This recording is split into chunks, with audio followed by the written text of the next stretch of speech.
আসসালামু আলাইকুম ওরহমতুল্লাহি ওবরাকাতুহু। প্রফিট সিরিজের ২৫তম পর্বে আপনাদের সবাইকে স্বাগত। আজকের পর্বটি হচ্ছে প্রফিট সিরিজের সর্বশেষ পর্ব এবং এই পর্বে আমরা আমাদের প্রিয় নবী মুহাম্মদ রাসূলুল্লাহ সাল্লাল্লাহু আলাইহি ওয়াসাল্লামের জীবনী নিয়ে আলোচনা করব ইনশাআল্লাহ। কিন্তু শুধুমাত্র একটি পর্বে আমাদের প্রিয় নবীজির বর্ণাঢ্য জীবনী, এই পুরো জীবনীকে কাভার করা খুবই দুঃসাধ্য একটি ব্যাপার। তারপরেও আমরা চেষ্টা করব খুব সংক্ষিপ্ত পরিসরে, খুব প্রেসাইজলি তার জীবনের গুরুত্বপূর্ণ যে লাইফ ইভেন্টসগুলো আছে, ঘটনাগুলো আছে, সেগুলো খুব সংক্ষিপ্ত পরিসরে বর্ণনা করবার। সম্মানিত সুধী, আল্লাহ তাআলা প্রিয় নবী মুহাম্মদ রাসূলুল্লাহ সাল্লাল্লাহু আলাইহি ওয়াসাল্লামকে জাজিরাতুল আরবে পাঠিয়েছিলেন। যে শহরে তিনি প্রিয় হাবিবকে পাঠিয়েছিলেন সেই শহরটি হচ্ছে মক্কাতুল মুকাররমা এবং কুরাইশ বংশে রাসূল সাল্লাল্লাহু আলাইহি ওয়াসাল্লাম এসেছিলেন। বনু হাশিমি খানদানে তিনি এসেছিলেন এবং আরবি ভাষাভাষী জনগোষ্ঠীর মাঝে আল্লাহ তাআলা প্রিয় নবী সাল্লাল্লাহু আলাইহি ওয়াসাল্লামকে প্রেরণ করেছেন।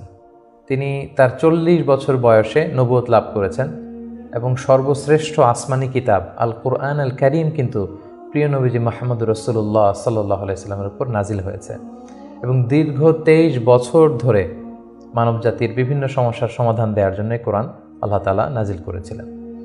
রাসূল সাল্লাল্লাহু আলাইহি ওয়াসাল্লাম পৃথিবীতে ৬৩ বছর হায়াত পেয়েছেন এবং ৬৩ বছর শেষে তিনি মদিনাতুল মুনাওয়ারাতে ইন্তেকাল করেন এবং সেখানেই তার নিজ হাতে প্রতিষ্ঠিত মসজিদে নববীর পাশে আজও তিনি শুয়ে আছেন।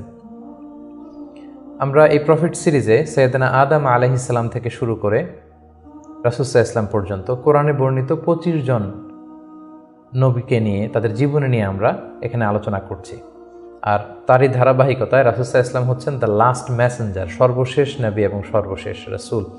আল্লাহ তাআলা সূরাতুল আহজাবে ইরশাদ করছেন, মা কানা মুহাম্মাদুন আবা আহাদিম মির রিজালিকুম ওয়ালাকিন রাসূলুল্লাহি ওয়া খাতামান নাবিয়্যিন। তিনি হচ্ছেন খাতামুন নাবিয়্যিন, সর্বশেষ নবী। নবী আসার সাইয়েদনা আদম আলাইহিস সালাম থেকে শুরু করে নবীদের আগমনের যে ধারাবাহিকতা, সেটার সিল মেরে রাসূল সাল্লাল্লাহু আলাইহি ওয়াসাল্লামের মাধ্যমে সিলড আপ করা হয়েছে। এই ধারাবাহিকতাকে কাট আপ করে দেওয়া হয়েছে, তারপরে কোনো নবী আসবে না। এবং রাসূল সাল্লাল্লাহু আলাইহি ওয়াসাল্লাম নিজেও ইরশাদ করেছেন যে লা নাবিয়্যা বা'দি, আমার পরে কেউই আর নবী হিসেবে আসবে না, আমি হচ্ছে শেষ নবী, শেষ রাসূল। এবং রাসূলুল্লাহ সাল্লাল্লাহু আলাইহি ওয়াসাল্লাম তিনি বনি ইসমাঈলের নবী, বনি ইসরাইলের নয়। আমরা জানি যে পৃথিবীতে নবীদের যে ধারাবাহিকতা, নবী আসার যে সিলসিলা, এটা ইব্রাহিম আলাইহিস সালাম থেকে ২ ভাগ হয়েছে। কারণ আমরা সাইয়েদনা ইব্রাহিম আলাইহিস সালামের পর্বে বলেছিলাম যে তিনি হচ্ছেন আবুল আম্বিয়া, সকল নবীদের বাবা। ইব্রাহিম আলাইহিস সালামের ২ জন পুত্র সন্তান ছিল, আমরা জানি, ইসহাক আলাইহিস সালাম, ইসমাঈল আলাইহিস সালাম। এই ইসহাক আলাইহিস সালামের সন্তান হচ্ছে ইয়াকুব আলাইহিস সালাম এবং এই চ্যানেলেই সব নবীরা এসেছে। ইয়াকুব আলাইহিস সালামের অপর নাম হচ্ছে ইসরাইল, ফলে এই চ্যানেলে যত নবী এসেছে তারা হচ্ছে বনি ইসরাইলের নবী। কিন্তু ইব্রাহিম আলাইহিস সালামের অপর সন্তান ইসমাঈল আলাইহিস সালামের চ্যানেলে কোনো নবী আসেনি। তো সব নবী যেহেতু ইসমাঈল আলাইহিস সালামের চ্যানেলে না এসে ইসহাক আলাইহিস সালামের চ্যানেলে এসেছে, সবাই ভেবেছিল শেষ নবীও হয়তো এই চ্যানেলেই আসবে। কিন্তু আল্লাহ তাআলা তাদের ধারণাকে নস্যাৎ করে দিয়ে সাইয়েদনা মুহাম্মদুর রাসূলুল্লাহ সাল্লাল্লাহু আলাইহি সাল্লামকে ইসমাঈল আলাইহিস সালামের চ্যানেলে প্রেরণ করেছেন। তাই তিনি বনি ইসমাঈল, তিনি বনি ইসরাইল নন। এবং রাসূল সাল্লাল্লাহু আলাইহি ওয়াসাল্লাম তিনি হচ্ছেন বিশ্ব নবী, গ্লোবাল প্রফেট অথবা দ্য প্রফেট অব ইউনিভার্স। গোটা বিশ্বের জন্য তিনি নবী হয়ে পৃথিবীতে এসেছেন। আল্লাহ তাআলা বলছেন, ওয়ামা আরসালনাকা ইল্লা কাফাতান লিন-নাসি বাশীরাও ওয়া নাযীরা। অর্থাৎ হে নবী, আমি আপনাকে গোটা বিশ্ববাসীর জন্য, পুরো মানব মণ্ডলীর জন্য আপনাকে আমি সুসংবাদ দানকারী এবং ভীতি প্রদর্শনকারী হিসেবে প্রেরণ করেছি। এবং সহিহ বুখারীর বর্ণনায় আল্লাহর হাবিব সাল্লাল্লাহু আলাইহি ওয়াসাল্লাম ফরমান যে আমাকে আল্লাহ তাআলা এমন 5টি নেয়ামত দিয়েছেন যেটা অন্য কোনো নবীকে দেননি।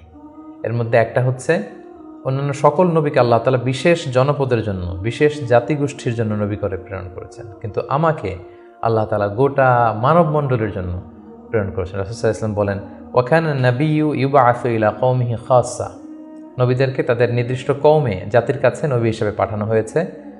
ওয়া বুইসতু ইলান নাসি কাফা, আর আমি গোটা মানব মণ্ডলীর জন্য, বিশ্ববাসীর জন্য নবী হয়ে প্রেরিত হয়েছে। এবং রাসূলুল্লাহ সাল্লাল্লাহু আলাইহি ওয়াসাল্লামকে তিনি বলেছেন যে আমাকে শাফাআতের সুযোগ দেয়া হবে কিয়ামতের দিন, যে ভয়ঙ্করতম দিনে নবীরাও থারথার করে কাঁপতে থাকবে আল্লাহ তাআলার সামনে, একটি টু শব্দ করার সাহসটুকুন পাবে না, কোনো কথা বলার সাহস পাবে না। ঠিক সেই মুহূর্তে আল্লাহ রাসূল সাল্লাল্লাহু আলাইহি ওয়াসাল্লামকে শাফাআতের অনুমতি দেওয়া হবে। সুবহানাল্লাহি ওয়া বিহামদিহি। রাসূলুল্লাহ সাল্লাল্লাহু আলাইহি ওয়াসাল্লামের অনেকগুলো নাম রয়েছে। হাদিসে এসেছে যে রাসূল সাল্লাল্লাহু আলাইহি ওয়াসাল্লামের এক নাম হচ্ছে আল মাহি, আল আকিব, আল হাশির। কিন্তু কালামুল্লাহ মাজিদে রাসূল সাল্লাল্লাহু আলাইহি ওয়াসাল্লামের দুইটি নাম উল্লেখিত হয়েছে, একটি হচ্ছে মুহাম্মদ আর একটা আহমদ। আল্লাহ তাআলা বলছেন ওমা মুহাম্মাদুন ইল্লা রাসূল কদ খালাত মিন ক্বাবলিহির রুসুল। মুহাম্মদ তো একজন নবী, আর তার আগে অনেক নবী পৃথিবীতে এসেছিলেন, তারা আবার বিদায় নিয়েছেন। তাহলে মুহাম্মদ নামটি পেলাম। মুহাম্মদ নাম ছাড়াও তার আরেকটি নাম কোরআনে উল্লেখিত হয়েছে, সেটা হচ্ছে আহমদ। সাইয়েদনা ঈসা আলাইহিস সালামের ভাষায় ইয়াতি মিন বাদি ইসমুহু আহমদ, তিনি বলেছিলেন যে আমার পরে একজন নবী আসবে, তার নাম হবে আহমদ। তাহলে কোরআনে রাসূল সাল্লাল্লাহু আলাইহি ওয়াসাল্লামের দুইটি নাম পাওয়া যায়, একটা মুহাম্মদ, একটা আহমদ। এবং রাসূল সাল্লাল্লাহু আলাইহি ওয়াসাল্লামকে আল্লাহ তাআলা আমাদের জন্য মডেল বানিয়ে পাঠিয়েছেন। সব ক্ষেত্রে তিনি আমাদের model, the best standard of character. আল্লাহ তাআলা ইরশাদ করছেন ওয়া ইন্নাকা লা আলা খুলুকিন আযীম। নবী হে, আপনি সুমহান চরিত্রের উপর প্রতিষ্ঠিত। আপনার চরিত্র হচ্ছে অনুকরণীয় চরিত্র, গোটা বিশ্ববাসী আপনার চরিত্র থেকে শিখবে, জানবে, আলোকিত হবে। এবং রাসূল সাল্লাল্লাহু আলাইহি ওয়াসাল্লাম হচ্ছে the best example to follow. এই পৃথিবীতে যার ফলোয়ার হওয়া যায়, যাকে অনুসরণ করা যায়, যাকে অনুকরণ করা যায়, তার মধ্যে শ্রেষ্ঠতম হচ্ছে আমাদের পেয়ারা হাবিব মুহাম্মদ রাসূলুল্লাহ সাল্লাল্লাহু আলাইহি ওয়াসাল্লাম। আল্লাহ তাআলা ইরশাদ করছেন লাকাদ কানা লাকুম ফি রাসূলিল্লাহি উসওয়াতুন হাসানা, অর্থাৎ তোমাদের রাসূলের মধ্যেই রয়েছে তোমাদের জন্য সর্বোত্তম আদর্শ। আমরা যেন তাকে আমাদের জীবনের মডেল, আমাদের জীবনের আইকন, আমাদের জীবনের আদর্শ হিসেবে গ্রহণ করি। এজন্য আল্লাহ তাআলা রাসূল সাল্লাল্লাহু আলাইহি ওয়াসাল্লামকে আমাদের জন্য উসওয়াতুন হাসানা, অনুকরণীয় উত্তম আদর্শ হিসেবে তিনি রাসূল সাল্লাল্লাহু আলাইহি ওয়াসাল্লামকে আমাদের কাছে প্রেরণ করেছেন। এবং তিনি শুধু মুসলিমদের জন্য নবী হয়ে আসেননি, তিনি শুধু বিশ্বাসীদের কাছেই নবী হয়ে আসেননি, তিনি শুধু আরববাসীদের কাছেই নবী হয়ে আসেননি, তিনি গোটা বিশ্বের জন্য রহমত হয়ে এসেছেন। Mercy for the entire universe. আল্লাহ তাআলা ইরশাদ করছেন ওয়ামা আরসালনাকা ইল্লা রাহমাতাল লিল আলামিন, I have sent you as a mercy for the entire universe. নবী হে, আমি আপনাকে গোটা বিশ্ববাসীর জন্য রহমত করে প্রেরণ করেছি, রহমত স্বরূপ প্রেরণ করেছি। তিনি রাহমাতাল লিল আলামিন, তিনি গোটা বিশ্বের অ্যাসেট, গোটা বিশ্ব তার কাছ থেকে ভদ্রতা, সভ্যতা, ওহির জ্ঞান সব কিছু শিখবে। শুধু আমরাই রাসূল সাল্লাল্লাহু আলাইহি ওয়াসাল্লামের সুন্নাহ বা ট্র্যাডিশন থেকে আলোকিত হবে এমনটা নয়, তিনি সবার জন্য শিক্ষণীয়, অনুকরণীয়, অনুসরণীয়, তিনি গোটা বিশ্ববাসীর জন্য রহমত।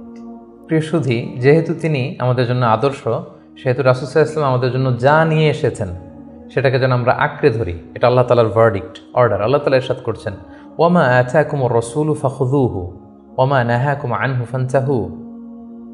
রাসূল সাল্লাল্লাহু আলাইহি ওয়াসাল্লাম তোমাদের জন্য যা নিয়ে এসেছেন সেটাকে ধরো, সেটাকে গ্রহণ করো, সেটাকে মানো। আর যেটা থেকে রাসূল সাল্লাল্লাহু আলাইহি ওয়াসাল্লাম তোমাদেরকে বারণ করেছেন সেটা থেকে তোমরা দূরে থাকো। এবং আমরা যদি আল্লাহ তাআলার ভালোবাসা পেতে চাই, সেক্ষেত্রে আল্লাহ তাআলা শর্ত জুড়ে দিয়েছেন যে আমার ভালোবাসা যদি পেতে চাও আমার নবীর অনুসরণ করো। আল্লাহ তাআলা বলছেন কুল ইন কুনতুম তুহিব্বুনাল্লাহা ফাত্তাবিউনি ইউহিব্বুকুমুল্লাহ। আল্লাহ বলছেন নবী হে, আপনি জানিয়ে দিন যে তোমরা যদি আমি আল্লাহর ভালোবাসা পেতে চাও, তাহলে হে নবী আপনি বলুন যে ফাত্তাবিউনি, আমি নবীর অনুসরণ করো, তাহলে ইউহিব্বুকুমুল্লাহ, আল্লাহ তাআলা তোমাদেরকে ভালোবাসবেন। তো রাসূল সাল্লাল্লাহু আলাইহি ওয়াসাল্লামের ফলোয়ার হিসেবে, রাসূলুল্লাহ সাল্লাল্লাহু আলাইহি ওয়াসাল্লামের উম্মত হিসেবে আমাদের দায়িত্ব হচ্ছে রাসূল সাল্লাল্লাহু আলাইহি ওয়াসাল্লাম আমাদের জন্য যে শিক্ষা নিয়ে এসেছেন, যে হেদায়েত নিয়ে এসেছেন, যে আলোকবর্তিকা নিয়ে এসেছেন, কোরআন নিয়ে এসেছেন, এটা শিক্ষা যেন আমরা আমাদের ব্যক্তি জীবনে, সমাজ জীবনে, রাষ্ট্রীয় জীবনে যেন আমরা বাস্তবায়ন করি, এটা যেন আমরা আমাদের জীবনে ইমপ্লিমেন্ট করি। আমরা প্রফেট সিরিজের বিভিন্ন পর্বে বিভিন্ন নবীদের জীবন নিয়ে যখন আমরা আলোকপাত করেছিলাম, আমরা বলেছিলাম যে as a proof of their prophethood, Allah subhanahu wa ta'ala provides them মুজিজা। তারা যে নবী, তার প্রমাণ হিসেবে আল্লাহ তাআলা নবীদেরকে মুজিজা দিয়ে থাকেন। রাসূল সাল্লাল্লাহু আলাইহি ওয়াসাল্লামের জীবনীতেও আমরা দেখব যে অসংখ্য মুজিজা ছিল। আমরা একটির কথা যদি উল্লেখ করি যে মক্কার কুরাইশরা যখন রাসূল সাল্লাল্লাহু আলাইহি ওয়াসাল্লামকে নবী হিসেবে মানতে যাচ্ছিল না, রাসূল সাল্লাল্লাহু আলাইহি ওয়াসাল্লাম বললেন যে চাঁদকে যদি দ্বিখণ্ডিত করতে পারি তোমরা কি মেনে নিবে যে আমি আল্লাহ রসুল? তারা বললো যে মেনে নিবে। রাসূল সাল্লাল্লাহু আলাইহি ওয়াসাল্লাম আঙ্গুল উঁচু করলেন, চাঁদের দিকে ইঙ্গিত করলেন, চাঁদ দ্বিখণ্ডিত হয়ে দুই ভাগ হয়ে গেল। সুবহানাল্লাহ। আল্লাহ তাআলা সূরাতুল কমারে ইরশাদ করছেন, ইকতারাবাতিস সাআতু ওয়ানশাক্কাল কমর ওয়া ইন ইয়ারা আয়াতান ইউরিদু ওয়া ইয়াকুলু সিহরুম মুস্তামির। রাসূল সাল্লাল্লাহু আলাইহি ওয়াসাল্লাম চাঁদ দ্বিখণ্ডিত করে ফেললেন, কিন্তু এই চমৎকার এই মুআজিজা দেখার পরেও তারা কিন্তু ঈমান আনলো না। তারা বলল, তুমি জাদু করেছো, চাঁদের মধ্যে ভেলকিবাজি করেছো, এমন বড় জাদুকর তুমি চাঁদের উপরও জাদুর প্রভাব খাটিয়েছ। তো এভাবে রাসূল ইসলাম যখনই কোরআনের আয়াত বলতেন, কোনো মুআজিজা দেখাতেন, তারা হয়তো রাসূল ইসলামকে জাদুকর বলতো, কখনো বলতো তুমি পাগল, কখনো বলতো তুমি কবি, কখনো বলতো তুমি গণক। নাউযুবিল্লাহি মিন যালিক। এভাবে রাসূল সাল্লাল্লাহু আলাইহি ওয়াসাল্লাম অনেকগুলো মুআজিজা তার জীবনে আমরা দেখতে পাই, যেগুলো তার মধ্যে থেকে অন্যতম মুআজিজা হচ্ছে তিনি চাঁদকে দ্বিখণ্ডিত করেছিলেন। এবং রাসূল সাল্লাল্লাহু আলাইহি ওয়াসাল্লাম জন্মের আগেই, যেগুলোকে মুবাশশিরাত বা ইরহাসাত বলে, নবী হওয়ার আগে এমন কিছু অলৌকিক ঘটনা, এরকম অনেক ঘটনা কিন্তু ঘটেছে। যেমন রাসূল সাল্লাল্লাহু আলাইহি ওয়াসাল্লামের প্রিয় মাতা আমেনা যখন গর্ভবতী ছিলেন, তখন তিনি দেখেছেন যে তার পেট থেকে একটা আলো বের হয়ে এটা শাম দেশের বড় বড় প্রাসাদগুলোকে আলোকিত করছে। এটা কিন্তু রাসূল সাল্লাল্লাহু আলাইহি ওয়াসাল্লাম যে পৃথিবীতে আসবেন তার আগাম একটা বার্তা। সম্মানিত সুধী, আমরা এই পর্যায়ে রাসূলুল্লাহ সাল্লাল্লাহু আলাইহি ওয়াসাল্লামের সরাসরি জীবনের দিকে যাব, ধারাবাহিক জীবন পরিক্রমা আলোচনা করব এবং বুঝবার সুবিধার্থে আমরা রাসূল সাল্লাল্লাহু আলাইহি ওয়াসাল্লামের পুরো জীবনীকে 3টি ভাগে ভাগ করেছি। তার প্রথম ভাগে আমি রাসূল সাল্লাল্লাহু আলাইহি ওয়াসাল্লামের জন্ম থেকে শুরু করে নবুয়ত পর্যন্ত এই 40 বছরের বর্ণনা দিব। সেক্ষেত্রে বয়স অনুসারে এই বর্ণনাটি দেয়া হবে। দ্বিতীয় ভাগে আমরা মক্কায় নবুয়তির যে 13 বছর, এই 13 বছরের বর্ণনা দিব। সেক্ষেত্রে নবুয়তির সন ভিত্তিক বর্ণনা দেয়া হবে। এবং সবশেষে আমরা মদিনায় রাসূল সাল্লাল্লাহু আলাইহি ওয়াসাল্লাম যে 10টি বছর কাটিয়েছেন, তৃতীয় পর্বে বা তৃতীয় ভাগে আমরা সেটির বর্ণনা দিব, আর সেটা হবে হিজরি সন ভিত্তিক বর্ণনা। তাহলে সম্মানিত সুধী, আর কাল বিলম্ব না করে আমরা রাসূল সাল্লাল্লাহু আলাইহি ওয়াসাল্লামের বায়োগ্রাফির একেবারে মূল পর্বে চলে যাই।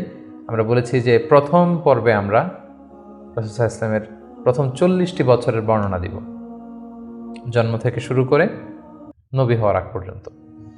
আমরা শুরুতেই বলেছি যে তিনি মাক্কাতুল মুকাররমায় এসেছেন, তিনি কুরাইশ বংশে জন্মগ্রহণ করেছেন, বনু হাশেম ছিল ওনার খানদান, এবং রাসূলুল্লাহ সাল্লাল্লাহু আলাইহি ওয়াসাল্লামের পিতার নাম ছিল আব্দুল্লাহ, মায়ের নাম ছিল আমিনা, দাদার নাম ছিল আব্দুল মুত্তালিব।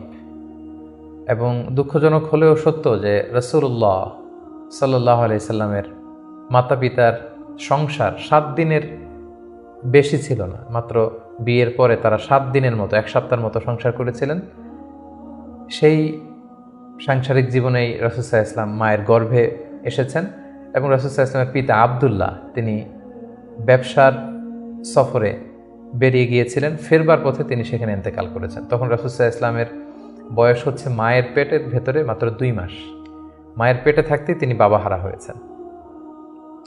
এবং তিনি জন্মগ্রহণ করেছেন যে বছরে, সেটাকে ঐতিহাসিকরা বলেছেন আমুল ফিল, অর্থাৎ আব্রাহার হস্তি বাহিনী যে বছর কাবা ধ্বংস করতে এসেছিলেন, ঠিক সেই বছর রবিউল আউয়াল মাসের 12 তারিখে সোমবার তিনি ওনার মা আমিনার কুলকে উজালা করে এই পৃথিবীতে এসেছেন, শুভাগমন করেছেন। এবং রাসূল সাল্লাল্লাহু আলাইহি ওয়াসাল্লামের আগমন এটা আমাদের জন্য আনন্দের, উচ্ছ্বাসের, ভালোবাসার। তিনি সর্বশেষ নবী, সর্বশেষ রাসূল হয়ে পৃথিবীতে আগমন করেছেন। রাসূলুল্লাহ সাল্লাল্লাহু আলাইহি ওয়াসাল্লাম সোমবার দিন জন্মগ্রহণ করেছেন, এটা নিয়ে ঐতিহাসিকদের মধ্যে কোনো মতভেদ নেই। কিন্তু তিনি কি রবিউল আউয়াল মাসের 12 তারিখে জন্মগ্রহণ করেছেন, নাকি 2 তারিখে, না 8 তারিখে, এই দিনগুলো নিয়ে ঐতিহাসিকরা মতভেদ করেছেন। তবে মাশহুর বা সবচেয়ে প্রসিদ্ধ মতামত হচ্ছে তিনি রবিউল আউয়াল মাসের 12 তারিখে জন্মগ্রহণ করেছেন আলাইহিস সালাতু ওয়াসসালাম। এবং রাসূলুল্লাহ সাল্লাল্লাহু আলাইহি ওয়াসাল্লামের এই জন্মের সালটাকে যদি আমরা খ্রিস্টাব্দ দিয়ে কনভার্ট করি, তাহলে সেটা ছিল 571 খ্রিস্টাব্দ।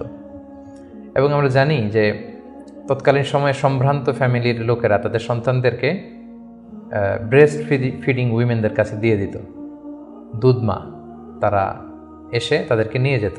এবং রাসূল সাল্লাল্লাহু আলাইহি ওয়াসাল্লামকে হালিমাতুস সাদিয়া নামে একজন নারী, যিনি তায়েফ থেকে আরও 70 কিলো দূরে বনু সাদ এলাকা থেকে এসে তারা রাসূল সাল্লাল্লাহু আলাইহি ওয়াসাল্লামকে রাসূল সাল্লাল্লাহু আলাইহি ওয়াসাল্লামের দাদা আব্দুল মুত্তালিবের কাছ থেকে নিয়ে গিয়েছিল দুধ খাওয়ানোর জন্য।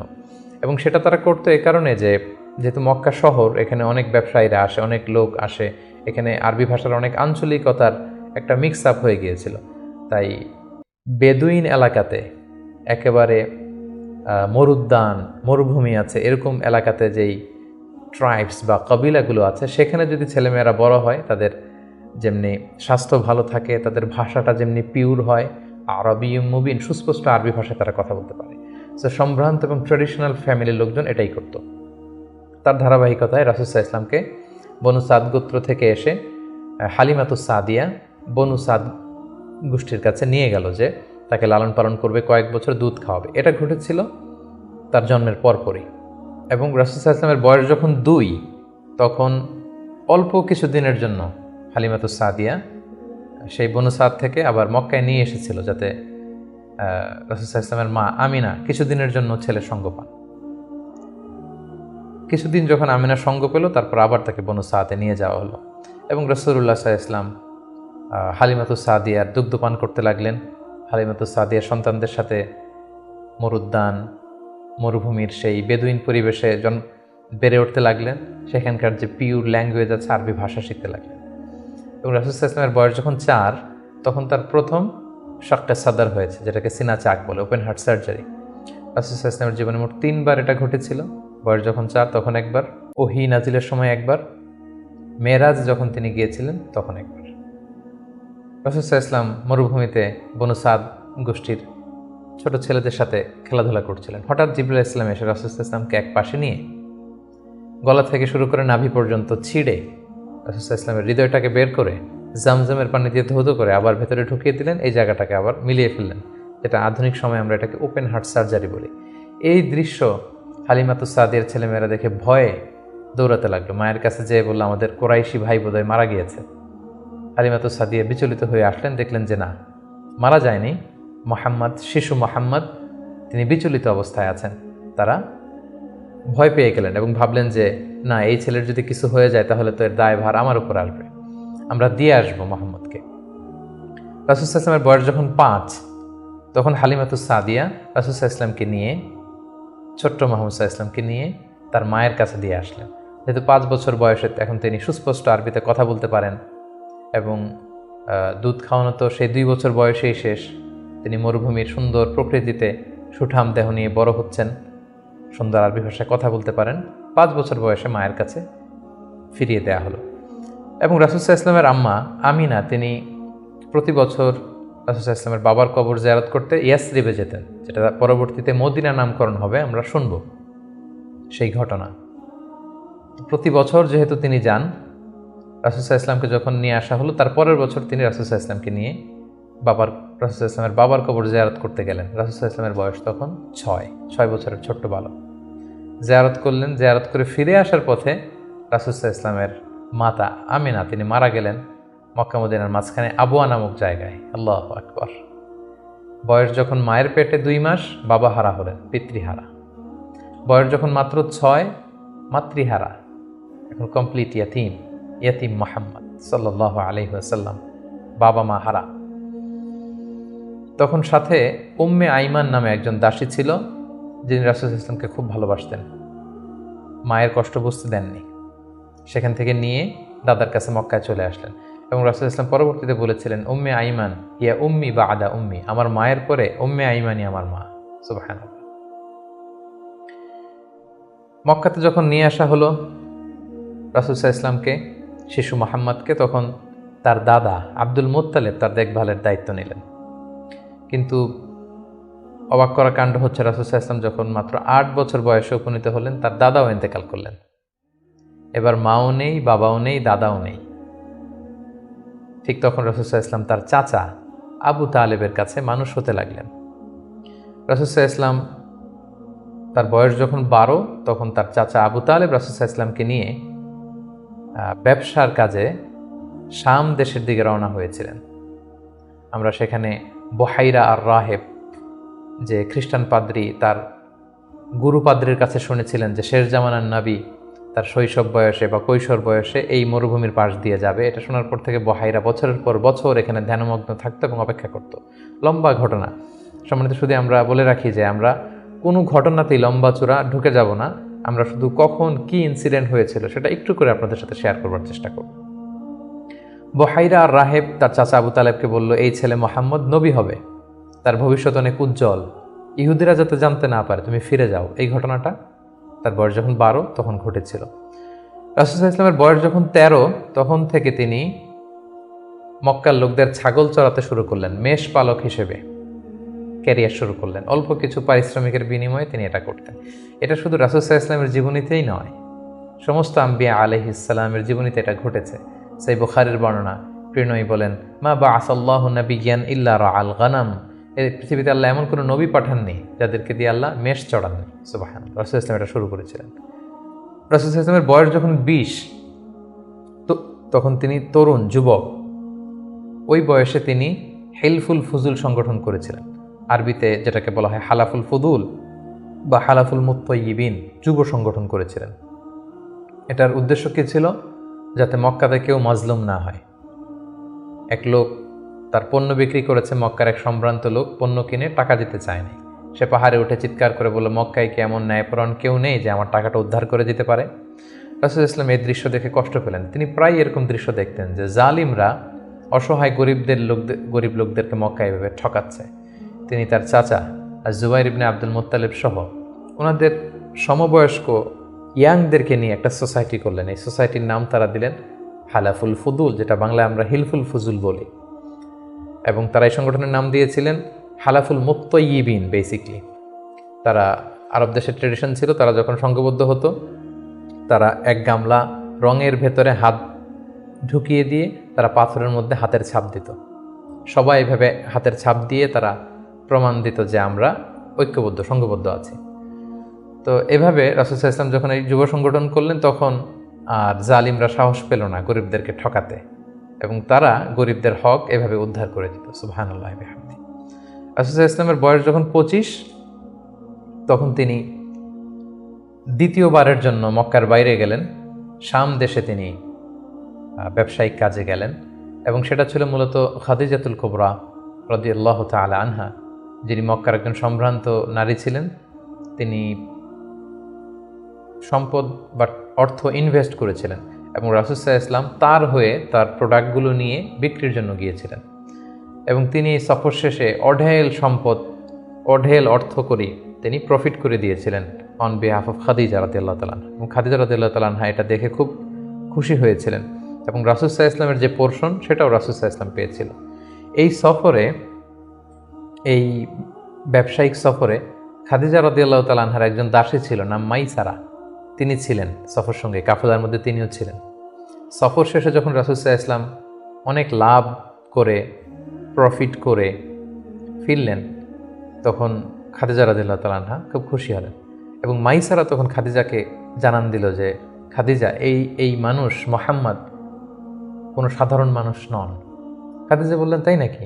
কি দেখেছ তুমি এই থ্রু আউট দ্য জার্নি, এই পুরো সফরে তুমি কি খেয়াল করেছো? তিনি বললেন যে মুহাম্মাদের চলন বলন কথা এটা আলাদা, অন্য সবার চেয়ে, কাফেলার প্রত্যেকটা পুরুষের চেয়ে আলাদা। তিনি অন্যরকম, তিনি সাধারণ কোনো মানুষ নন, অসাধারণ একজন মানুষ। তার কথা বার্তা, তার চলা ফেরা, তার আচরণ, তার ডিলিংস, তার বুদ্ধিমত্তা অসাধারণ। মাইসারা যখন এই কথা বলল, তখন খাদিজাতুল কুবরা তিনি রাসূল সাল্লাল্লাহু আলাইহি ওয়াসাল্লামের প্রতি আকৃষ্ট হলেন। তার একজন কাছের বান্ধবীর কাছে শেয়ার করলেন। তারা সবাই মিলে রাসূল সাল্লাল্লাহু আলাইহি ওয়াসাল্লামের চাচাদের কাছে যেয়ে বললেন যে, রাসূল সাল্লাল্লাহু আলাইহি ওয়াসাল্লামকে খাদিজা পছন্দ করে, আমরা বিয়ের ব্যাপারে ভাবতে পারি কিনা। চাচারা রাসূল সাল্লাল্লাহু আলাইহি ওয়াসাল্লামকে জানালেন, রাসূল সাল্লাল্লাহু আলাইহি ওয়াসাল্লাম এগ্রি করলেন। এই 25 বছর বয়সে রাসূল সাল্লাল্লাহু আলাইহি ওয়াসাল্লাম তার প্রথম বিয়েটি সম্পন্ন করলেন, আলহামদুলিল্লাহ। এবং রাসূল সাল্লাল্লাহু আলাইহি ওয়াসাল্লাম 20টি উট দিয়েছিলেন as a dowry, as a মাহার। বিয়ের মাহার হিসেবে খাদিজা রাদিয়াল্লাহু তাআলা আনহাকে 20টা উট দিয়েছিলেন। রাসূল সাল্লাল্লাহু আলাইহি ওয়াসাল্লামের বয়স যখন 30, খাদিজা রাদিয়াল্লাহু তাআলা আনহা রাসূল সাল্লাল্লাহু আলাইহি ওয়াসাল্লামের ঘরকে উজালা করে তার প্রথম সন্তান, কন্যা সন্তান জন্মগ্রহণ করলো, জাইনাব। রাসূল সাল্লাল্লাহু আলাইহি ওয়াসাল্লামের বয়স যখন 33, দ্বিতীয় কন্যা সন্তান রুকাইয়া জন্মগ্রহণ করলো। রাসূল সাল্লাল্লাহু আলাইহি ওয়াসাল্লামের বয়স যখন 34, তৃতীয় কন্যা সন্তান উম্মে কুলসুম আসলো। রাসূল সাল্লাল্লাহু আলাইহি ওয়াসাল্লামের বয়স যখন 35, ফাতেমা রাদিয়াল্লাহু তাআলা আনহা তিনি জন্মগ্রহণ করলেন। এবং তখন কাবা ঘরের একটা রিনোভেশন হলো। আগুন লেগে বন্যার পানিতে কয়েকবার কাবা ধ্বংস হয়ে গিয়েছিল। ঠিক সেই সময়তে রাসূল সাল্লাল্লাহু আলাইহি ওয়াসাল্লামের বয়স যখন 35, কাবাকে আবার রিবিল্ড অফ কাবা বা রিনোভেশন অফ কাবা করা হয়েছিল। ইব্রাহিম আলাইহিস সালামের যে ভিত্তির উপর কাবা তৈরি করেছিলেন সেই ভিত্তি ঠিক রেখে পাথর এনে কাবা নির্মাণ করা হয়েছিল। এবং হাজরা আসওয়াদ নিয়ে একটা দ্বন্দ্ব লেগেছিল, কে রাখবে এই জান্নাতি পাথর। 4টা গ্রুপ হয়ে গিয়েছিল। পরবর্তীতে রাসূল সাল্লাল্লাহু আলাইহি ওয়াসাল্লাম এটার সমাধান দিয়েছিলেন। রাসূলুল্লাহ সাল্লাল্লাহু আলাইহি ওয়াসাল্লামের বয়স যখন 37 বছর, তখন থেকে তিনি একাকী নির্জনে ইবাদত করতেন, ধ্যানমগ্ন থাকতেন। হুব্বিবা ইলাইহিল খালা, নিঃসঙ্গত তার কাছে প্রিয় করে দেয়া হলো। সম্মানিত সুধী, জাহিলি যুগে রাসূল সাল্লাল্লাহু আলাইহি ওয়াসাল্লামের ধর্মবিশ্বাস কী ছিল সেটা নিয়ে যদি আমরা বলি, তাহলে আমরা বলবো যে তিনি কখনো শিরকের সাথে জড়িত হননি, তিনি কখনো কোনো মূর্তিকে টাচ করেননি, তিনি আল্লাহ ছাড়া কারো কাছে কোনো কিছু কামনা করেননি, এবং তিনি হানিফ সম্প্রদায়ের অন্তর্ভুক্ত ছিলেন। অর্থাৎ ইব্রাহিম আলাইহিস সালামের স্বচ্ছ হানিফ ধর্মবিশ্বাসের যতটুকু মক্কাতে তখন অবশিষ্ট ছিল, রাসূল সাল্লাল্লাহু আলাইহি ওয়াসাল্লাম সেগুলোর প্রতি আকৃষ্ট ছিলেন, তিনি সেগুলো পালন করতেন। কিন্তু এই জাহিলি সমাজের মধ্য থেকে মানুষগুলোকে এক আল্লাহর দিকে কিভাবে নেবেন, সঠিক রাস্তা কোনটা, একটা স্ট্রাকচার্ড রিলিজিয়ান, স্ট্রাকচার্ড শারিয়া ওনার কাছে ছিল না। ফলে সেটা তিনি কামনা করছিলেন, খুঁজছিলেন, মহাসত্যকে তিনি খুঁজে বেড়াচ্ছিলেন। এজন্য ওনার বয়স যখন 37 ইয়ার্স ওল্ড, তখন হুব্বিবা ইলাইহিল খালা, নিঃসঙ্গতা, একাকী ধ্যান করা, এই মহাবিশ্ব নিয়ে গবেষণা করা, এই মহাবিশ্বের স্রষ্টাকে কিভাবে আরও তার সান্নিধ্য পাওয়া যায় সেটা নিয়ে তিনি চিন্তা গবেষণা করছিলেন। এবং ঠিক সেই মুহূর্তে তিনি হেরা গুহাতে যেতেন, এবং এটা চলেছিল তার বয়স যখন 37 থেকে শুরু করে 39 বছর 6 মাস পর্যন্ত এই ধ্যান তিনি করতেন। খাবার নিয়ে হেরা গুহাতে যেতেন, সেখানে ধ্যানমগ্ন তিনি থাকতেন এবং তিনি স্রষ্টার সান্নিধ্য পাওয়ার চেষ্টা করতেন। সত্য, মহাসত্যকে তিনি অর্জনের জন্য চেষ্টা করতেন। রাসূলুল্লাহ সাল্লাল্লাহু আলাইহি ওয়াসাল্লামের বয়স যখন 39 বছর 6 মাস, তখন থেকে, অর্থাৎ 40 বছর হতে আর মাত্র 6 মাস বাকি, তখন থেকে তিনি গুড ড্রিমস আর রুইয়া সাদেকা, বেশি বেশি সত্য স্বপ্ন দেখতে শুরু করলেন। প্রতিদিনই স্বপ্ন দেখতেন, এবং রাতে যাই স্বপ্ন দেখতেন সকালবেলা সেটা বাস্তবায়িত হতো। ফলে তিনি স্বপ্নে রাতে যা দেখতেন সকালবেলা বাস্তবে সেটা সমাজে তিনি দেখতে পেতেন। এভাবে একাকী তিনি খাবার নিয়ে, পাথেয় নিয়ে সেই 632 মিটার উঁচু মাক্কাতুল মুকাররমায় গারে হেরাতে, হেরা পাহাড়ে তিনি চলে যেতেন, ধ্যানমগ্ন থাকতেন এবং মহাসত্যের সন্ধান করতেন।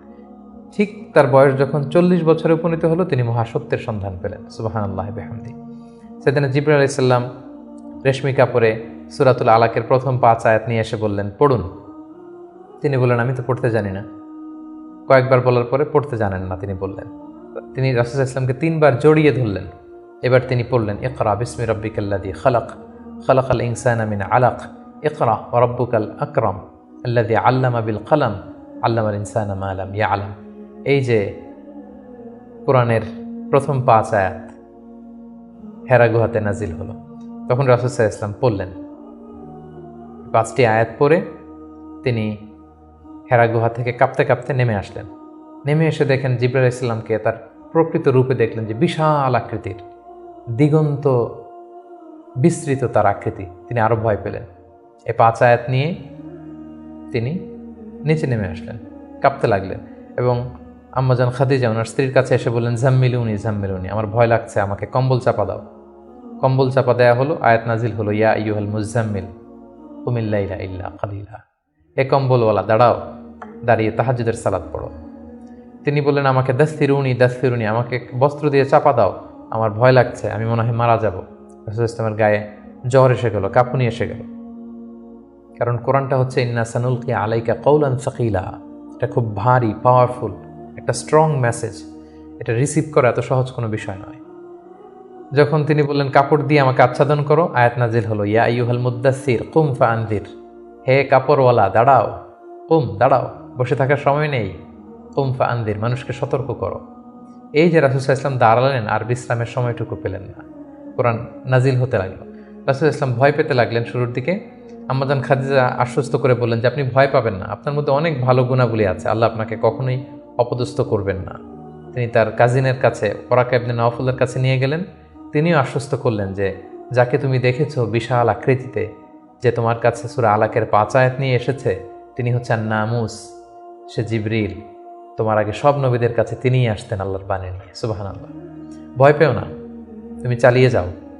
এবং তোমার জাতিগোষ্ঠী তোমার বিরোধিতা করবে, তোমাকে তোমার এলাকা থেকে বের করে দিবে। রাসূলুল্লাহ সাল্লাল্লাহু আলাইহি ওয়াসাল্লাম বললেন, আমার গোষ্ঠীর আত্মীয়রা আমাকে বের করে দিবে? তিনি বললেন, হ্যাঁ, এই বাণীবাহকের কাজ যারা করে পৃথিবীতে তাদেরকে এই ভাগ্যই বরণ করতে হয়েছে। সুবহানাল্লাহ।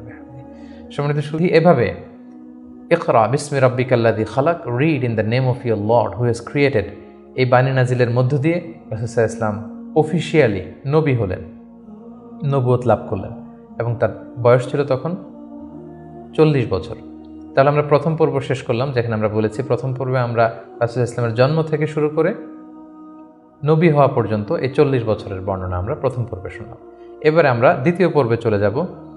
দ্বিতীয় পর্বে আমরা বর্ণনা করব নবী হওয়ার পর থেকে হিজরতের আগ পর্যন্ত মক্কায় নবুয়তের 13 বছর ওনার কেমন কেটেছে, কি কি ইনসিডেন্ট ছিল, কি কি ঘটনার মধ্যে দিয়ে, স্ট্রাগলের মধ্যে দিয়ে তিনি গিয়েছেন, সেটা আমরা এখন শুনবো ইনশাআল্লাহ। আমরা শুরুতেই বলেছিলাম যে দ্বিতীয় পর্ব আমরা আলোচনা করব নবুয়তির সন ভিত্তিক।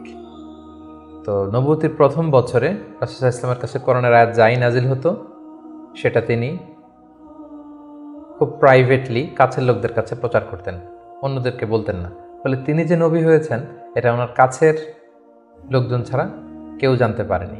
তিনি সর্বপ্রথম খাদিজা রাদিয়াল্লাহু তাআলা আনহার কাছে বলেছেন, তিনি বিশ্বাস করে ঈমান এনেছেন। তার চাচাতো ভাই ছোট্ট আলী রাদিয়াল্লাহু তাআলা আনহুর কাছে বলেছেন, আলী রাদিয়াল্লাহু তাআলা আনহু ছোটদের মধ্যে ঈমান এনেছেন। দাসদের মধ্যে থেকে প্রথম যায়েদ ইবনে হারেসা, যিনি রাসূল সাল্লাল্লাহু আলাইহি ওয়াসাল্লামের পালক পুত্রের মর্যাদায় ছিলেন, তিনি ঈমান এনেছেন। সবচাইতে কাছের ঘনিষ্ঠ বন্ধু আবু বকর রাদিয়াল্লাহু তাআলা আনহুর কাছে বলেছেন, তিনিও ঈমান এনেছেন। এবং রাসূল সাল্লাল্লাহু আলাইহি ওয়াসাল্লাম গোপনে, অর্থাৎ যেটাকে বলা হয় প্রাইভেট দাওয়া, তিনি টার্গেট ভিত্তিক কাছের ঘনিষ্ঠ আমানতদার যাকে তিনি রিলাই করতে পারেন তাদের কাছে তিনি বলতে আরম্ভ করলেন এবং তারা গোপনে গোপনে প্রাইভেটলি রাসূলুল্লাহ সাল্লাল্লাহু আলাইহি ওয়াসাল্লাম ডাকে সাড়া দিয়ে ঈমান আনলো, মুসলিম হতে আরম্ভ করলো। সুবহানাল্লাহ। এভাবে 3 বছর তিনি প্রাইভেট দাওয়া দিয়েছেন মক্কায়। নবুয়তির তৃতীয় বছরে 3 বছর পর আল্লাহ তাআলা আয়াত নাজিল করলেন, ফাসদা বিমা তুমার ওয়া আ'রিদ আনিল মুশরিকিন। নবী হে, এখন আর প্রাইভেট দাওয়া নয়, এবার পাবলিক দাওয়া, পাবলিক প্রোক্লেমেশন, অর্থাৎ পাবলিকলি আপনি ব্যাপার প্রচার করুন, যাই নাজিল হয় প্রচার করুন। এবার রাসূল সাল্লাল্লাহু আলাইহি ওয়াসাল্লাম প্রচার করতে আরম্ভ করলেন পাবলিকলি। তিনি পাবলিকলি তাওহীদের দাওয়াত দিতে শুরু করলেন, রিসালাতের দাওয়াত দিতে শুরু করলেন, আখিরাতের দাওয়াত দিতে শুরু করলেন। যখনই তিনি পাবলিকলি দাওয়াত দিতে শুরু করলেন তখনই বিরোধিতা শুরু হলো, নানা ধরনের বাধা বিপত্তি আসতে শুরু করলো। তিনি পাহাড়ের চূড়ায় যেয়ে বললেন, হে মক্কাবাসী, হে আমার গোষ্ঠীর লোকেরা, আমি যদি বলি যে এই পাহাড়ের পেছনে একদল ঘোড়সাওয়ার আক্রমণ করার জন্য বসে আছে, বিশ্বাস করবে আমার কথা? সবাই বললো, হ্যাঁ অবশ্যই করব, কারণ মা জাররাবনা মিনকা ইল্লা সিদখান, আমরা জীবনে তো মুহাম্মদ তোমার কাছ থেকে কোনোদিন মিথ্যা বলতে শুনি নাই, তুমি যা বলবে তাই বিশ্বাস করব। তখন রাসূল সাল্লাল্লাহু আলাইহি ওয়াসাল্লাম বললেন, তাহলে জেনে রেখো, আমাকে যদি নবী হিসেবে না মানো, আখিরাতে যদি বিশ্বাস না করো, আল্লাহকে যদি একক একমাত্র রব হিসেবে না মানো, তোমাদের জন্য কঠিন শাস্তি অপেক্ষা করছে। একথা শুনে তারা মর্মাহত হলো এবং রাসূল সাল্লাল্লাহু আলাইহি ওয়াসাল্লামের চাচা আবু লাহাব পাথর নিয়ে রাসূল সাল্লাল্লাহু আলাইহি ওয়াসাল্লামের প্রতি নিক্ষেপ করলেন এবং তখনই সূরাতুল লাহাব নাজিল হলো। সূরাতুল লাহাব, তাব্বাত ইয়াদা আবি লাহাবি ওয়া তাব, ধ্বংস হোক, নিপাত যাক আবু লাহাবের 2 হাত। কিন্তু রাসূল সাল্লাল্লাহু আলাইহি ওয়াসাল্লাম থামলেন না, তিনি দাওয়াত দিতে লাগলেন এবং মক্কার গরিব শ্রেণীর যেই লোকেরা আছে, কর্মচারী, শ্রমজীবী, খেটে খাওয়া মানুষ, দাস, তারা রাসূল সাল্লাল্লাহু আলাইহি ওয়াসাল্লামের দাওয়াতে সাড়া দিয়ে মুসলমান হতে লাগলো, তাদের সংখ্যা বাড়তে লাগলো এবং তাদের উপর অত্যাচার আরম্ভ হয়ে গেল।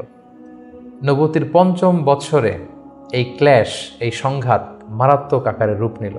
কোথাও বেলাল রাদিয়াল্লাহু তাআলা আনহুকে পিটিয়ে আহত করা হচ্ছে, কোথাও খাব্বাব রাদিয়াল্লাহু তাআলা আনহুকে, কোথাও খুবাইব রাদিয়াল্লাহু তাআলা আনহুকে, কখনো আম্মার ইবনে ইয়াসারকে, কখনো সুমাইয়া রাদিয়াল্লাহু তাআলা আনহাকে।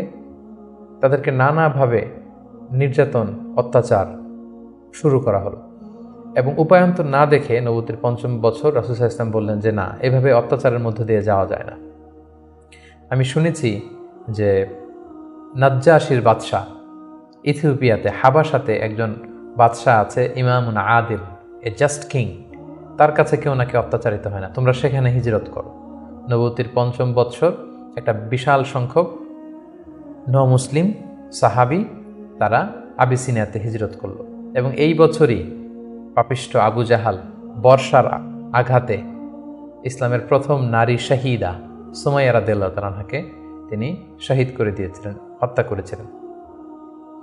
এভাবে খুব কঠিন মুহূর্ত যখন যাচ্ছিল মুসলিমদের উপর, মুসলিমদের একটা অংশ আবিসিনিয়াতে হিজরত করলো। রাসূল সাল্লাল্লাহু আলাইহি ওয়াসাল্লাম অন্যান্যদেরকে নিয়ে কষ্ট সহ্য করেও মক্কাতে অবস্থান করলেন। ঠিক ওই মুহূর্তে একটা আশার বাণী নিয়ে আসলো আমির হামজা, রাসূল সাল্লাল্লাহু আলাইহি ওয়াসাল্লামের চাচার ইসলাম গ্রহণ এবং ওমরে ফারুকের ইসলাম গ্রহণ। সুবহানাল্লাহ। তারা যখন ইসলাম ধর্ম গ্রহণ করলো তখন মক্কার কুরাইশ একটু নড়ে চড়ে বসলো, কারণ তারা তখন পাবলিকলি কয়েকজন একসাথে মিলে দুইটা লাইন করে মিছিল দিতে শুরু করলো, আল্লাহু আকবার আল্লাহু আকবার, তাকবীর দিতে দিতে তারা কাবা পর্যন্ত গেল। এবং এই দৃশ্য যখন মক্কার কাফিররা দেখলো তখন তারা বলতে আরম্ভ করলো, না, এটাকে যে কোনো মূল্যে থামাতে হবে। রাসূল সাল্লাল্লাহু আলাইহি ওয়াসাল্লামকে তারা প্রপোজ করলো, তুমি নারী চাও মুহাম্মদ, তোমাকে আরব্য সুন্দরী নারী এনে দেব, তুমি সম্পদ চাও সম্পদ দেব, ক্ষমতা চাও ক্ষমতা দেব, কিন্তু এই নতুন যেই দাওয়াত দিচ্ছ তুমি এটা বন্ধ করো। রাসূল সাল্লাল্লাহু আলাইহি ওয়াসাল্লাম বললেন, তোমরা যদি আমার ডান হাতে লাওয়াদাউ শামসা ফি ইয়ামিনি ওয়াল খামারা ফি ইয়াসারি, ডান হাতে যদি তোমরা সূর্য এনে দাও, বাঁ হাতে যদি আমাকে চাঁদ এনে দাও, তারপরেও এই দাওয়াত থেকে, আমার এই মিশন থেকে আমি এক চুল পরিমাণে পেছনে যাব না। এবার আবু জাহেল, উতবা, শাইবা, ওয়ালিদ ইবনে মুগীরা তারা সিদ্ধান্ত নিল, না, মুহাম্মদকে থামাতে হলে আমাদেরকে অন্য স্ট্র্যাটেজিতে যেতে হবে, তাদেরকে বয়কট করতে হবে। এবং তারা তখন প্রপোজ করলো যে আমরা বয়কট করব। আবু তালেবকে বলল, আবু তালেব, তোমার ভাতিজা তোমার শেল্টারে আমাদের সমাজে বিশৃঙ্খলা তৈরি করছে, নতুন ধর্মের দাওয়াত দিচ্ছে, হয় মোহাম্মদকে আমাদের হাতে তুলে দাও, তা না হলে বয়কট, তোমাদেরকে আমরা বয়কট করতে বাধ্য হব। আবু তালেব বললেন যে না, পিতাহারা মাতাহারা মোহাম্মদকে আমি ছোটবেলা থেকে লালন পালন করেছি, আমার ভাতিজার কোনো ক্ষতি আমি হতে দিব না। তারা বয়কটের ঘোষণা দিল। তারা বলল, আমরা সবাই মিলে এই বানু হাশিমকে বয়কট করলাম, তোমাদের সাথে আমাদের কোনো বিবাহ হবে না, কোনো অর্থনৈতিক চুক্তি হবে না, আমরা কোনো পণ্য বিক্রি করব না, তোমাদের থেকে কিনবো না, কথা বলবো না, তোমাদেরকে বয়কট। 3 বছর শিয়াবে আবি তালেবে রাসূল সাল্লাল্লাহু আলাইহি ওয়াসাল্লামের চাচা এবং মুসলিমরা এই বয়কটের মধ্যে ছিলেন। প্রথম বছর তারা ছাগল পালতো, যেহেতু ছাগল জবাই করে খেয়েছে। তারপরের বছর ছাগলের চামড়া, এবং অনেক সাহাবী ছাগলের চামড়া, গাছের ছাল খেয়ে বেহুশ হয়ে থাকতো, যেহেতু কোনো খাবার দাবারের ব্যবস্থা ছিল না। ঠিক নবুয়তের 7ম বৎসরে এই বয়কট শুরু হলো 10ম বৎসর পর্যন্ত। 3টি বছর তারা এই বয়কটের মধ্য দিয়ে গিয়েছে। এবং রাসূল সাল্লাল্লাহু আলাইহি ওয়াসাল্লাম নবুয়তের 10ম বৎসরে চাচা আবু তালেবকে বললেন যে, চাচা, আল্লাহ তাআলা আমাকে জানিয়েছেন যে তারা যে বয়কটের যে ধারাগুলো লিখেছিল, যে আমাদের কাছে পণ্য বিক্রি করবে না, আমাদের সাথে বিয়ে শাদী হবে না, কথাবার্তা হবে না, এবং এই ধারাগুলো লিখে তারা একটা কাগজে এটাকে কাবা ঘরের ছাদের উপরে ঝুলিয়ে দিয়েছিল। রাসূল সাল্লাল্লাহু আলাইহি ওয়াসাল্লাম বললেন যে, চাচা, আপনি তাদের কাছে যান, যে বলুন যে আল্লাহ তাআলা আমাকে জানিয়েছে উই পোকা এসে তাদের ধারার প্রতিটি কথা উই পোকা খেয়ে ফেলেছে, সেখানে শুধু আল্লাহ এই শব্দটা অবশিষ্ট আছে। আমি যদি নবী না হই তাহলে তো এটা আমার পক্ষে বলা সম্ভব না। আবু তালেব যে বললেন, শোনো, আমার ভাতিজা মোহাম্মদ বলেছে যে তোমাদের ধারার প্রতিটি কথা উই পোকা খেয়ে ফেলেছে, যেটা তোমরা কাবা ঘরে লটকে রেখেছো গত 3 বছর, যাও যে দেখো, যদি দেখো মোহাম্মদ যা জানিয়েছে এটা মিথ্যা, তাহলে মোহাম্মদকে তোমাদের হাতে তুলে দেবো, আর যদি সত্য হয় তাহলে এই বয়কট তোমরা ভেঙে দিতে হবে। তারা যে তাই দেখলো, রাসূল সাল্লাল্লাহু আলাইহি ওয়াসাল্লাম যেমনটি বলেছেন, কোনো লেখা সেই নথিপত্রে নেই, শুধু আল্লাহ নামটি ছাড়া। এটা দেখে তাদের কারো কারোর মধ্যে ভয় আসলো যে না, এতটা আমাদের আত্মীয়, এরা একই বংশের লোক, একই সমাজের লোক, এটা করা ঠিক হবে না। নবুয়তির 10ম বৎসর এই বয়কটকে তারা উঠিয়ে নিল। কিন্তু তার চেয়েও দুঃখজনক ঘটনা আমাদের জন্য সামনে অপেক্ষা করছে। সেটা হচ্ছে নবুয়তির 10ম বৎসর রাসূল সাল্লাল্লাহু আলাইহি ওয়াসাল্লামের এই চাচা আবু তালেব ইন্তেকাল করলো, যিনি রাসূল সাল্লাল্লাহু আলাইহি ওয়াসাল্লামকে পলিটিক্যাল শেল্টার দিতেন এবং রাসূল সাল্লাল্লাহু আলাইহি ওয়াসাল্লামকে ঘরে যিনি শক্তি যোগাতেন, সাহস যোগাতেন এবং ফিনান্সিয়াল সাপোর্ট দিতেন, তার সেই প্রিয়তমা স্ত্রী খাদিজা রাদিয়াল্লাহু তাআলা আনহা নবুয়তির 10ম বৎসরে চাচার ইন্তেকালের 6 মাস পরে ইন্তেকাল করলেন। রাসূল সাল্লাল্লাহু আলাইহি ওয়াসাল্লাম তখন সাউদা বিনতে জামাআ রাদিয়াল্লাহু তাআলা আনহাকে বিয়ে করলেন। আয়েশা রাদিয়াল্লাহু তাআলা আনহার সাথে বিয়ের কন্ট্রাক্ট অর্থাৎ আকদ হলো, কিন্তু সংসার শুরু হয়নি। কিন্তু এখন তো রাসূল সাল্লাল্লাহু আলাইহি ওয়াসাল্লামকে বাঁচানোর মতো কেউ নেই, শেল্টার দেওয়ার মতো কেউ নেই। এখন তো যে কেউ রাসূল সাল্লাল্লাহু আলাইহি ওয়াসাল্লামের উপর অ্যাটাক করতে পারে। তাই রাসূল সাল্লাল্লাহু আলাইহি ওয়াসাল্লাম পাশের শহর টুইন সিটি তায়েফে চলে গেলেন তায়েফের লোকদেরকে দাওয়াত দিলেন। নবুয়তির 10ম বছরেই তিনি তায়েফে চলে গেলেন। কিন্তু আমরা তায়েফের ঘটনা জানি। To make the long story short, সেখানে তিনি রিজেক্টেড হলেন, পাথর মারা হলো, রক্তাক্ত হয়ে তিনি ফিরে আসলেন এক খেজুর বাগানের ভেতরে। ফজরের সময় তিনি যখন তেলাওয়াত করছিলেন, একদল জিন যাচ্ছিল এবং তারা রাসূল সাল্লাল্লাহু আলাইহি ওয়াসাল্লামের কণ্ঠের তেলাওয়াত শুনে জিন জাতি ঈমান এনে ফেলল। আল্লাহ তাআলা বুঝাতে চাইলেন, নবী হে, মক্কায় নির্যাতিত হয়ে তায়েফে গিয়েছেন, তায়েফে রক্তাক্ত হয়েছেন, রিজেক্টেড হয়েছেন, তায়েফের লোকের আপনার কথা শুনেনি, কিন্তু অদৃশ্য জগতের এক জাতি, জিন জাতি, আপনার এই কথা শুনে ঈমান এনে মুসলমান হয়ে গিয়েছে। সুবহানাল্লাহ। তায়েফে যখন তিনি রিজেক্টেড হলেন, এবার তিনি কোথায় যাবেন? মক্কাতে আসলে এখানে মৃত্যু অপেক্ষা করছে। তায়েফে তিনি আশ্রয় পেলেন না। এবার তিনি মক্কার অনতি দূরে দাঁড়িয়ে একজন লোককে পাঠালেন যে যাও, যে বলো যে কেউ কি নেই আমাকে শেল্টার দিবে। আমার তো এটা আমার শেকড়, জন্মভূমি, আমার বাবা দাদা সবাই এ এলাকার, আমার স্মৃতি, শৈশব কৈশোর সব এখানে। আমি তো তোমাদের সাথে কোনো খারাপ আচরণও কখনো করিনি, কাউকে ঠকাইনি, আমাকে থাকবার জন্য কি কেউ আশ্রয় দিবে না? কেউ তখন আবু জাহেল, উতবা, সাইবার ভয়ে রাসূল সাল্লাল্লাহু আলাইহি ওয়াসাল্লামকে আমান বা সিকিউরিটি দিতে রাজি হলো না, একজন লোক ছাড়া। তিনি হচ্ছেন মুতঈম ইবনে আদি। যদিও সে মুশরিক, কিন্তু রাসূল সাল্লাল্লাহু আলাইহি ওয়াসাল্লামকে শেল্টার বা আমান দেওয়ার জন্য রাজি হলো। আল্লাহর মেহেরবানি, এই মুশরিক মুতঈম ইবনে আদির শেল্টারে রাসূল সাল্লাল্লাহু আলাইহি ওয়াসাল্লাম মক্কায় ঢুকলেন, তাওয়াফ করলেন, মক্কায় থাকতে আরম্ভ করলেন। কিন্তু মক্কার পরিবেশ পরিস্থিতি মোটেও রাসূল সাল্লাল্লাহু আলাইহি ওয়াসাল্লামের অনুকূলে নয়। রাসূল সাল্লাল্লাহু আলাইহি ওয়াসাল্লাম খুব কষ্টে দিনাতিপাত করতে লাগলেন। কিছুদিন আগে চাচা হারিয়েছেন, ঘরের স্ত্রী খাদিজা রাদিয়াল্লাহু তাআলা আনহাকে হারিয়েছেন, তায়েফে যে নির্যাতিত হয়েছেন, ডানে বায়ে সামনে পেছনে সাহস জোগানোর মতো কেউ নেই। রাসূল সাল্লাল্লাহু আলাইহি ওয়াসাল্লামের হৃদয়টা ভেঙে চুরমার খান খান। ঠিক সে মুহূর্তে নবুয়তির 11তম বৎসরে রাসূল সাল্লাল্লাহু আলাইহি ওয়াসাল্লামের হৃদয়টাকে আনন্দ দিয়ে ভরে দেবার জন্য স্পেশাল মিটিংয়ে রাসূল সাল্লাল্লাহু আলাইহি ওয়াসাল্লামকে ডেকে নিলেন আল্লাহ তাআলা তার আরশে। আল্লাহ তাআলা নাজিল করলেন, সুবহানাল্লাযী আসরা বিআবদিহি লাইলাম মিনাল মাসজিদিল হারাম ইলাল মাসজিদিল আকসা। তিনি মসজিদে হারাম থেকে এক রাত্রিবেলা রাসূল সাল্লাল্লাহু আলাইহি ওয়াসাল্লামকে জিবরাইল আলাইহিস সালামের মারফত তিনি মসজিদে আকসায় নিলেন। সেখান থেকে 7 আকাশ ভ্রমণ করিয়ে আল্লাহর আরশে নিয়ে গেলেন। সুবহানাল্লাহ। সেখানে সালাত ফরজ করা হলো। রাসূল সাল্লাল্লাহু আলাইহি ওয়াসাল্লামের সাথে একান্তে আল্লাহ তাআলা কথোপকথন করলেন, রাসূল সাল্লাল্লাহু আলাইহি ওয়াসাল্লামের মন ভালো করে দিলেন। মেরাজ থেকে তিনি ফিরে আসলেন, কিন্তু এখন যাবেন কোথায়? মক্কায় তো থাকার পরিবেশ নেই। তখন তিনি ওনার গ্লোবাল নেভিগেশন এটা বাড়ানোর জন্য ট্রাই করলেন যে ফরেন লোক আমি পাই কিনা, যে বিদেশে কোথাও যেয়ে থাকা যায় কিনা, প্রবাসে। রাসূল সাল্লাল্লাহু আলাইহি ওয়াসাল্লাম তখন হজের মৌসুমটাকে বেছে নিলেন, কারণ হজে মক্কায় হাজার হাজার লোক চারদিক থেকে আসতো এবং হজের মৌসুমগুলোতে আবু জাহেল, উতবা, সাইবা, ওয়ালিদ ইবনে মুগীরা তারা মক্কায় প্রবেশের যে প্রধান ফটক বা গেটে সেখানে দাঁড়িয়ে হাজিদেরকে বলতো, খবরদার, মক্কার যেখানে মনে চায় যাও, মানাসিকুল হজ পালন করো, কিন্তু মক্কায় একজন পাগল আছে, তার নাম মুহাম্মদ, তার কাছে যেও না। সে এমন কথা বলবে তোমাকেও পাগল বানায় ফেলবে। আমরা জানি যে আল ইনসানু হারিসুন আলা মা মুনিআ, মানুষকে যেটা থেকে বারণ করা হয় মানুষের সেটার ব্যাপারে আগ্রহ থাকে বেশি। সবাই তখন মক্কায় যে খুঁজতে আরম্ভ করলো যে কে এই মুহাম্মদ। যারাই রাসূল সাল্লাল্লাহু আলাইহি ওয়াসাল্লামের কাছে আসতো, রাসূল সাল্লাল্লাহু আলাইহি ওয়াসাল্লাম তাদেরকে আল্লাহ নাজিল করা কোরআন তেলাওয়াত শোনায় দিতেন এবং রাসূল সাল্লাল্লাহু আলাইহি ওয়াসাল্লামের কণ্ঠে কোরআন তেলাওয়াত শুনে এরকম অনেক ভিনদেশি মুসলমান হয়ে গিয়েছিল। সুবহানাল্লাহ। কিন্তু রাসূল সাল্লাল্লাহু আলাইহি ওয়াসাল্লামের তো একটা সেটেলমেন্ট লাগবে। কোথায় যাবেন তিনি? তিনি মিনাতে এবং আকাবাতে খুঁজতে আরম্ভ করলেন।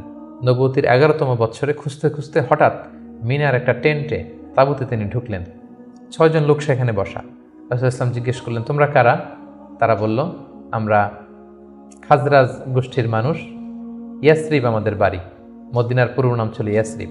তাদের সংখ্যা ছিল মাত্র 6 জন। সুবহানাল্লাহ। আসলে পৃথিবীতে যত বড় কাজ হয়েছে, যত বিপ্লব হয়েছে, এগুলো কিন্তু হয়েছে সামান্য কয়েকজন লোক থেকে শুরু হয়েছে, পরে এটা বিপ্লবের রূপ নিয়েছে। এই যে দেখেন ইমানের বীজ আল্লাহ তাআলা কিভাবে এই 6 জন লোকের মাধ্যমে মদিনাতে পৌঁছাবে। রাসূল সাল্লাল্লাহু আলাইহি ওয়াসাল্লাম বললেন, তোমরা খাজরাজের 6 জন? কোন খাজরাজ, কোন ইয়াসরিব? ওই যে ইয়াসরিবের পাশে ইহুদিরা বাস করে, তারা বললেন হ্যাঁ। রাসূল সাল্লাল্লাহু আলাইহি ওয়াসাল্লাম বললেন, তোমাদের কি কিছু সময় হবে, আমি তোমাদের কিছু শোনাবো? তারা বললেন হ্যাঁ, শোনান। রাসূল সাল্লাল্লাহু আলাইহি ওয়াসাল্লাম কোরআনের আয়াত তেলাওয়াত করলেন। তারা যতই শুনতে লাগলো অভিভূত হতে লাগলো, মোহিত হতে লাগলো। রাসূল সাল্লাল্লাহু আলাইহি ওয়াসাল্লামের হাতে হাত রেখে শাহাদা পড়ে তারা মুমিন হয়ে গেল এবং রাসূল সাল্লাল্লাহু আলাইহি ওয়াসাল্লাম বললেন, যাও, তোমরা এই কোরআনের কথা, আমি যে নবী, আমি যে শেষ নবী, এই কথা তোমাদের লোকালয়ে, তোমাদের জনপদে যেয়ে তোমরা বলো। এবং তারা যে ইয়াসরিবে ফিরে যে আরও 6 জনকে নিয়ে পরের বছর আসলো, নবুতির 12তম বৎসর। রাসূল সাল্লাল্লাহু আলাইহি ওয়াসাল্লাম খুঁজে খুঁজে হাজিদের তাঁবু খুঁজে খুঁজে সেই 12 জনের তাঁবুতে গেলেন এবং তারা 12 জন রাসূল সাল্লাল্লাহু আলাইহি ওয়াসাল্লামের হাতে হাত রেখে একটা শপথ করেছিলেন। এটাকে বলা হয় বাইআতুল আকাবা আল উলা, আকাবার প্রথম শপথ। মিনার পাশেই যে পাহাড় বেষ্টিত এরিয়া, এটাকে আকাবা বলে। এই আকাবার প্রথম শপথে 12 জন তারা রাসূল সাল্লাল্লাহু আলাইহি ওয়াসাল্লামের হাতে হাত রেখে শপথ করলো যে, নবী আপনি যা বলেন আমরা তাই শুনব, আপনি যে আদেশ দেন সেটাই আমরা মাথা পেতে নেব। রাসূল সাল্লাল্লাহু আলাইহি ওয়াসাল্লাম খুশি হলেন, তার হৃদয়ে আশার সঞ্চার হলো যে না, হয়তো ইয়াসরিবে আমি চলে যেতে পারবো। এবং এই 12 জনকে সাথে করে রাসূল সাল্লাল্লাহু আলাইহি ওয়াসাল্লাম মক্কার একজন নমুসলিম সাহাবীকে পাঠালেন, যার নাম হচ্ছে মুসআব। বললেন যে মুসআব, তুমি অন বিহাফ অফ মি কোরআনের আয়াতগুলো, ইসলামের যে বিধানগুলো এসেছে এগুলো এই 12 জনের সাথে তুমি ইয়াসরিবে চলে যাও as a brand ambassador of Islam. ইসলামের প্রথম অ্যাম্বাসেডর হিসেবে তিনি মক্কা থেকে মদিনায় গিয়েছিলেন। এবং মুসআব ছিলেন খুব ড্যাশিং চেহারার একজন সাহাবী। তার আতরের ঘ্রাণ, যে দামি পারফিউম তিনি ইউজ করতেন, এটা শুকে এই ঘ্রাণ যারা পেয়েছে তারা বিমোহিত হয়েছে সবসময়। দেখেন, একজন দায়ীর কোয়ালিটি কিন্তু এটা, তাকে খুব স্মার্ট হতে হবে। এবং রাসূল সাল্লাল্লাহু আলাইহি ওয়াসাল্লামের খুব চমৎকার সিলেকশন, তিনি মুসআব ইবনে উমাইরকে এই কাজের জন্য সিলেক্ট করেছেন। এই 12 জনকে নিয়ে মুসআব রাদিয়াল্লাহু তাআলা আনহু তিনি ইয়াসরিবে ফিরে গেলেন এবং তিনি অল্প কিছুদিনের ব্যবধানে কয়েকশো মানুষকে মুসলিম বানিয়ে ফেললেন। সুবহানাল্লাহ, ইসলামের বাণী তিনি প্রচার করে ফেললেন। এবং রাসূল সাল্লাল্লাহু আলাইহি ওয়াসাল্লাম তখন নও-মুসলিম যারা অবশিষ্ট ছিল তাদের সবাইকে ইয়াসরিবে চলে যেতে বললেন, যেহেতু মুসআব রাদিয়াল্লাহু তাআলা আনহু সেখানে যে একটা গ্রাউন্ড তৈরি করেছেন, সেখানে মুসলমান দল ভারী হতে শুরু করেছে। রাসূল সাল্লাল্লাহু আলাইহি ওয়াসাল্লাম নও-মুসলিম সাহাবীদেরকে ওখানে পাঠালেন এবং তারপরের বছর নবুয়তির 13তম বৎসরে আবার সেই মিনার হাজি ক্যাম্পে রাসূল সাল্লাল্লাহু আলাইহি ওয়াসাল্লাম অপেক্ষা করলেন যে দেখি মুসআব ইবনে উমাইর এবং সেই 12 জন তারা কি করে। তারা 13তম বৎসরে 75 জন নিয়ে 75% তারা নিয়ে রাসূল সাল্লাল্লাহু আলাইহি ওয়াসাল্লামের হাতে বায়াত গ্রহণ করেছিলেন। এবং সম্মানিত সুদী, এবারের বায়াতটা ছিল পলিটিক্যাল বাইআহ। নবুয়তির 12তম বৎসরে 12 জন সাহাবী, যারা 12 জন শপথ নিয়েছিল, সেটা ছিল বাইয়াতুল আকাবাল উলা। এবার 75 জন নিল পলিটিক্যাল বাইয়াতুল আকাবা সানিয়া, যে শুধু আমার আনুগত্য না, আমার জীবন মানে তোমাদের জীবন, তোমাদের জীবন আমার জীবন, তোমরা তোমাদের জীবন বাঁচানোর জন্য যা করবে আমি নবীকে বাঁচানোর জন্য তাই করতে হবে। আদাম বিদ্দাম আল হাদাম আল হাদাম। তারা পলিটিক্যাল বাইয়া আনিল এবং রাসূল সাল্লাল্লাহু আলাইহি ওয়াসাল্লামকে বলল যে, ইয়া রাসূলুল্লাহ, আপনার জন্য আমাদের জীবন কুরবান। The land of Yathrib is completely ready for you, we just waiting for your arrival. আমরা আপনার আগমনের, শুভাগমনের অপেক্ষায়, আপনি আসুন, আমরা আপনাকে সাপোর্ট দিব, আমরা সেখানে ইসলামী সাম্রাজ্য গড়ে তুলব। রাসূল সাল্লাল্লাহু আলাইহি ওয়াসাল্লাম তিনি আশা পেলেন এবং আল্লাহ তাআলা ইঙ্গিত দিলেন যে মুহাম্মদ, তোমাকে সেই ইয়াসরিবে ফিরে যেতে হবে। রাসূল সাল্লাল্লাহু আলাইহি ওয়াসাল্লাম বললেন, তোমাদের মধ্যে থেকে আমি 12 জনকে নাকিব বানাতে চাই, 12 জন লিডার, তোমরা যে ইসলাম প্রচার করবে। তারা গেল এবং ঠিক এই বাইআতুল আকাবা সানিয়ার 2.5 মাস পরে রাসূলুল্লাহ সাল্লাল্লাহু আলাইহি ওয়াসাল্লাম হিজরত করলেন। হিজরতের ব্যাপারে আমার বিভিন্ন আলোচনাতে আমরা সেখানে ফুটিয়ে তুলেছি। আজকের এই পর্বে, যেহেতু এটা একটা সংক্ষিপ্ত পর্ব এবং এক পর্বে আমরা পুরো জীবনীকে কভার করতে চাচ্ছি, আমরা হিজরত নিয়ে বিস্তারিত আলোচনা করতে পারছি না। প্রিয় সুধী, এবার আমরা রাসূল সাল্লাল্লাহু আলাইহি ওয়াসাল্লামের জীবনীর 3য় পর্ব বা 3য় ভাগ শুরু করব, যেটা আমরা বলেছিলাম হিজরতের পর থেকে শুরু করে ইন্তেকাল পর্যন্ত। রাসূল সাল্লাল্লাহু আলাইহি ওয়াসাল্লাম হিজরত করে সেদিন আবু বকর রাদিয়াল্লাহু তাআলা আনহুকে নিয়ে মদিনায় আসলেন। মদিনাবাসী আনন্দিত, উচ্ছ্বসিত, উদ্বেলিত রাসূল সাল্লাল্লাহু আলাইহি ওয়াসাল্লামকে পেয়ে। রাসূল সাল্লাল্লাহু আলাইহি ওয়াসাল্লাম প্রথমে এসেই কুবা একটা এলাকা আছে, কুবা পল্লীতে তিনি কয়েকদিন থাকলেন এবং সেখানে একটা ছোট্ট মসজিদ নির্মাণ করলেন। তারপর তিনি মদিনাতে গেলেন। আসলে জায়গাটা ছিল ইয়াসরিব, তিনি যে জায়গাটার নাম পরিবর্তন করে মাদিনা করলেন, মাদিনাতুন নবী বা তাইবা, পবিত্র নগরী। সেখানে যে ইয়াসরিবে যেও তিনি একটি মসজিদ প্রতিষ্ঠা করলেন, যে মসজিদটা হচ্ছে মসজিদে নববী, নবীর প্রতিষ্ঠিত মসজিদ। এবং এই মসজিদে তিনি 10 বছর ইমামতি করেছেন। এই মসজিদটাই ওনার সব কিছু ছিল। ফরেন ডেলিগেশন আসলে এখানে দেখা করতেন, এখানে তিনি আহলে সুফাদেরকে শিক্ষা দিতেন। এটাই ইউনিভার্সিটি ছিল, এটাই হাইকোর্ট, এটাই সুপ্রিম কোর্ট, এখানে বিচার কার্য পরিচালনা করতেন। এখান থেকে তিনি সামরিক অভিযানগুলো পরিচালনা করতেন। মদিনাতে তিনি এসে দেখলেন যে মদিনাতে হিজরত করা সাহাবারা, মদিনায় যারা মুসলিম হয়েছে তারা, তার মানে মুসলিম একটা কমিউনিটি। আবার দেখলেন কিছু মুশরিক কমিউনিটি আছে যারা এখনও মুসলিম হয়নি। আবার তিনি দেখলেন যে ইহুদিদের একটা কমিউনিটি আছে, তিন দিকে তারা থাকে। তাদের তিনটা গোত্র, বনু কৈনুকা, বনু নাদির, বনু কোরাইদা। তিনি ভাবলেন যে সবাই মিলে একটা সংঘবদ্ধ আমাদের চার্টার থাকা দরকার। তিনি তাদের সবার সাথে বসলেন, তিনি মদিনা চার্টার করলেন, যেটাকে মদিনা সনদ বলা হয়। সুবহানাল্লাহ। তিনি মদিনা চার্টারে উল্লেখ করলেন যে আমরা মদিনাকে রক্ষার জন্য মুসলিম, প্যাগানস, জিউস সবাই এক, আমরা একে অপরের সাথে মিত্রতা থাকবে এবং বহিঃশত্রুর আক্রমণ থেকে আমরা একে অপরকে রক্ষা করব। এবং তিনি মক্কা থেকে যারা হিজরত করে এসেছেন মুহাজির সাহাবী, এবং মদিনাতে যারা এই মুহাজির সাহাবীদেরকে অ্যাকোমোডেট করেছেন, ওয়েলকাম করেছেন, আনসার সাহাবী, তাদের মধ্যে তিনি ভ্রাতৃত্বের বন্ধন প্রতিষ্ঠা করলেন। শুরু হলো মদিনার নতুন জার্নি। প্রথম বছরে অর্থাৎ প্রথম হিজরিতে তিনি এই কাজগুলো করলেন। দ্বিতীয় হিজরিতে একটা সিগনিফিক্যান্ট ঘটনা ঘটলো, সেটা হচ্ছে কেবলা চেঞ্জ করে দেওয়া হলো। রাসূল সাল্লাল্লাহু আলাইহি ওয়াসাল্লাম মদিনাতে এসে 16-17 মাস বাইতুল মাকদাসের দিকে হয়ে নামাজ পড়তেন, কিন্তু চাইতেন যে মক্কায় যদি আল্লাহ তাআলা চেঞ্জ করে দিতেন কতই না ভালো হতো। আল্লাহ তাআলা চেঞ্জ করে দিলেন। আল্লাহ বললেন, ফাওয়াল্লি ওয়াজহাকা শাতরাল মসজিদুল হারাম, নবী হে আপনি মসজিদুল হারামের দিকে মুখ ফিরিয়ে এখন থেকে নামাজ পড়বেন। এটা দ্বিতীয় হিজরির ঘটনা। দ্বিতীয় হিজরির সবচাইতে গুরুত্বপূর্ণ ইনসিডেন্ট হচ্ছে দ্য ব্যাটল অফ বাদার, গজওয়াত বাদার, বদরের যুদ্ধ। কারণ কুরাইশরা তো তারা দেখলো যে না, মুহাম্মদ হাতছাড়া হয়ে গেল, সব মুসলিমরা হাতছাড়া হয়ে গেল, তাদেরকে তো সহজে ছেড়ে দেওয়া যায় না। তখন একটা যুদ্ধ হলো, বিশাল যুদ্ধ। রাসূল সাল্লাল্লাহু আলাইহি ওয়াসাল্লাম একটা ক্যারাভান আটকাতে গেলেন, কিন্তু তারা খবর পাঠালো যে মুহাম্মদ তার সৈন্য নিয়ে অ্যাটাক করছে। তারা 1000 সৈন্য নিয়ে আসলো বদরের প্রান্তরে, মদিনা থেকে 70-80 কিলো দূরে। মুসলমানদের সংখ্যা ছিল মাত্র 314 জন। বিশাল রক্তক্ষয়ী যুদ্ধ হলো। আল্লাহ তাআলা মুসলিমদেরকে ফেরেশতা দিয়ে, আসমানি মাদাদ দিয়ে সাহায্য করলেন। আল্লাহ বললেন, ওয়ালাকাদ নাসারাকুমুল্লাহু বিবাদরি ওয়া আনতুম আদিল্লাহ। আল্লাহ তোমাদেরকে বদরের প্রান্তরে সহায়তা করেছিলেন, তোমরা খুব দুর্বল ছিলে, ফেরেশতা দিয়ে আমি তোমাদেরকে সহযোগিতা করেছি, বিজয় এনে দিয়েছি। মুসলিমরা বিজয় লাভ করলো। 70 জন কুরাইশ নিহত হলো, 70 জন বন্দী হলো, মুসলমানরা জয়লাভ করলো। দ্বিতীয় হিজরির আরেকটা ইনসিডেন্ট হচ্ছে, আমি বলেছি যে 3টা জিউস ট্রাইব, ইহুদি গোত্র ছিল। এর মধ্যে একটা গোত্র কৈনুকা, তারা এক মুসলিম নারীকে তার শ্লীলতাহানি করে এবং তারা চুক্তি ভঙ্গ করে। পরে রাসূল সাল্লাল্লাহু আলাইহি ওয়াসাল্লাম তাদেরকে অবরোধ করলেন এবং মদিনা থেকে বের করে দিলেন, এক্সাইল দিলেন, নির্বাসন। কারণ কি ছিল? তারা চুক্তি ভঙ্গ করেছে।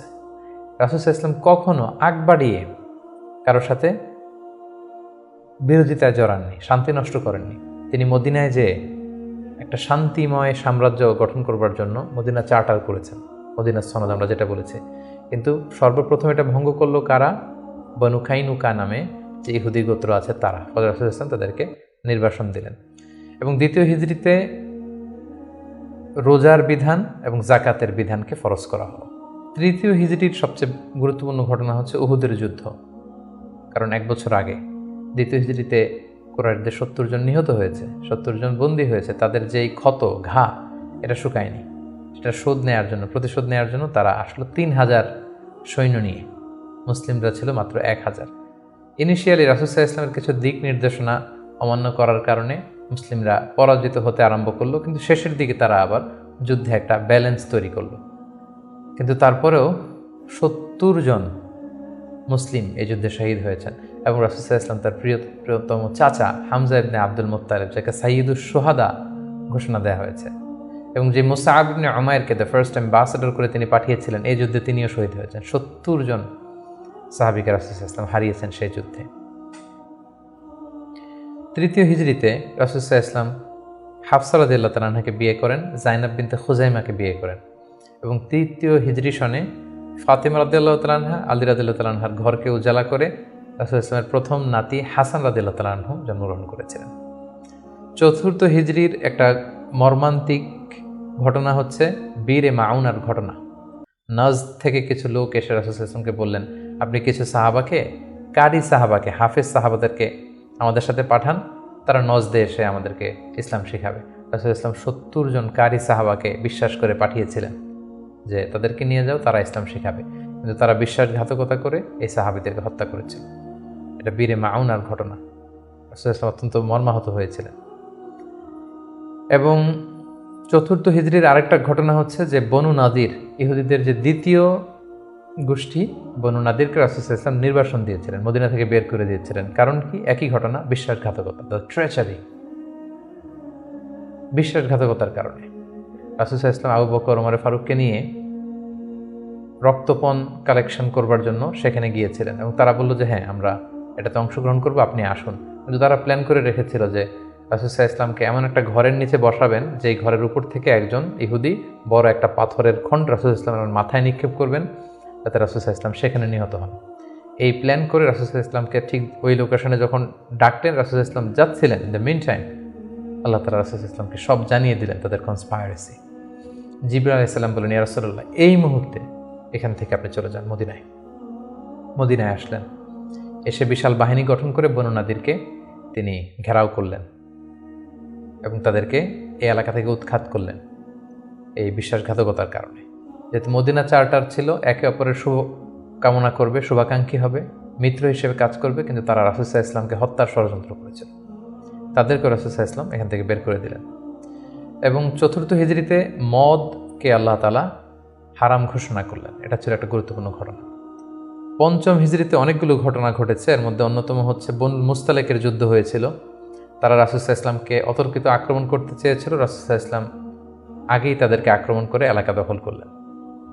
এবং সেখান থেকে ফিরে আসবার সময় ইফকের যে ঘটনা আমরা জানি, আম্মা জান আয়েশা রাদিয়াল্লাহু তাআলা আনহাকে অপবাদ দেয়া হয়েছিল। সফওয়ান ইবনে মুআত্তাল রাদিয়াল্লাহু তাআলা আনহুর সাথে তার অবৈধ সম্পর্ক আছে বলে মুনাফিকরা ছড়িয়ে দিয়েছিল, নাউযুবিল্লাহ। এবং আল্লাহ তাআলা আরশের উপর থেকে তিনি আম্মা জান আয়েশার পবিত্রতা ঘোষণা করেছেন। সুবহানাল্লাহি বিহামদিহি। এই ঘটনা 5ম হিজরিতে ঘটেছিল। এবং 5ম হিজরির সবচেয়ে ভয়ানক ঘটনা হচ্ছে আহজাবের যুদ্ধ বা খন্দকের যুদ্ধ। ইহুদি 2টা গোষ্ঠী তারা যখন মদিনা থেকে নির্বাসিত হলো তাদের বিশ্বাসঘাতকতার কারণে, তারা যে কুরাইশদের লিডারদেরকে ফুসলাতে লাগলো, গাতাফান গোত্রের লিডারদেরকে ফুসলাতে লাগলো, আরবদেরকে ফুসলাতে লাগলো যে মুহাম্মদ কিন্তু তার দলবল নিয়ে দিনকে দিন শক্তিশালী হচ্ছে, এখনই সময়। এবছর যদি আমরা তাকে অ্যাটাক করে পরাহত করতে না পারে আমরা আটকাতে পারবো না। ফুসলাতে প্রভোগ করতে করতে তারা 10,000 সৈন্য জমা করলো এবং তারা প্ল্যান করলো যে আমরা 10,000 অ্যাটাক করব। আর ইহুদিদের একটা গোত্র ছিল বনু কুরাইজা, তারা এখনো পর্যন্ত কোনো চুক্তি ভঙ্গ করেনি, ফলে আপ আনটিল দ্যাট টাইম তাদের সাথে রাসূল সাল্লাল্লাহু আলাইহি ওয়াসাল্লামের সুসম্পর্ক ছিল এক ধরনের।